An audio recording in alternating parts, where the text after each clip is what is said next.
അറബിക്കടലിൽ ഇപ്പോൾ ഒരു വിമാനവാഹിനി കപ്പൽ മാത്രം. എന്നാൽ വെള്ളിത്തിരയിലെ രംഗങ്ങളെ വെല്ലുന്ന ഒരു സൂപ്പർ സസ്പെൻസുമായി മറ്റൊരു ഭീമൻ കൂടി അണിയറയിൽ ഒരുങ്ങുകയാണ്.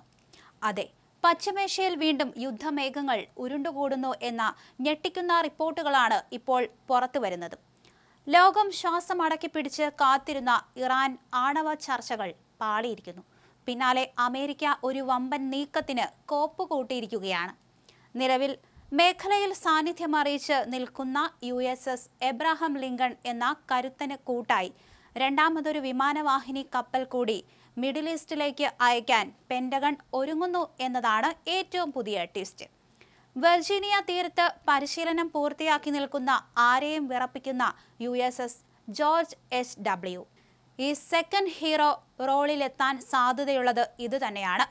ഇത് വെറുമൊരു സാധാരണ സൈനിക നീക്കമല്ല, മറിച്ച് ഇറാനെതിരായ അതിശക്തമായൊരു അടി, അല്ലെങ്കിൽ ചർച്ചാമേശയിലേക്ക് അവരെ എത്തിക്കാനുള്ള ഡൊണാൾഡ് ട്രംപിന്റെ തന്ത്രപരമായ നീക്കം. വളരെ കടുപ്പമേറിയ നടപടികളിലേക്ക് കടക്കുമെന്ന് പ്രസിഡന്റ് ഡൊണാൾഡ് ട്രംപ് തന്നെ പരസ്യമായി പ്രഖ്യാപിച്ചതോടെ ചിത്രം കൂടുതൽ ത്രില്ലിംഗ് ആയിരിക്കുകയാണ്.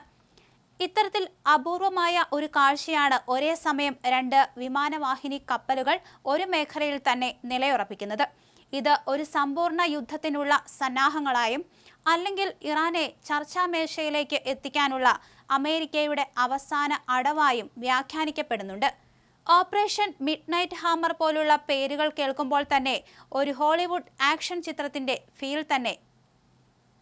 അമേരിക്കൻ ഉദ്യോഗസ്ഥർക്ക് ഇതിനുള്ള തയ്യാറെടുപ്പുകൾ നടത്താൻ നിർദ്ദേശം ലഭിച്ചു എന്നാണ് റിപ്പോർട്ടുകൾ.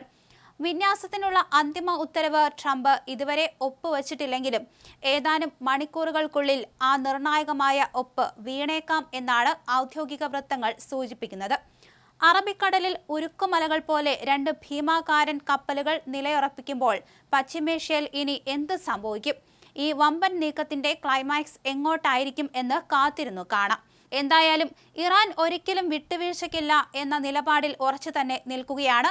അതേസമയം അവരിലൂടെ ചർച്ച നടത്തി പ്രശ്നങ്ങൾക്ക് പരിഹാരം കാണാൻ കഴിയും എന്ന് ട്രംപും കണക്കുകൂട്ടുന്നുണ്ട്. അതുകൊണ്ടാണ് ചർച്ചയ്ക്കുള്ള നീക്കങ്ങളെല്ലാം തന്നെ പുരോഗമിക്കുന്നത്. പക്ഷേ എത്ര തന്നെ ചർച്ചയുണ്ടായാലും തങ്ങൾ ഒരിക്കലും പിന്നോട്ടില്ല എന്ന് ഖമേനി അടക്കമുള്ളവർ പറയുന്നുണ്ട്.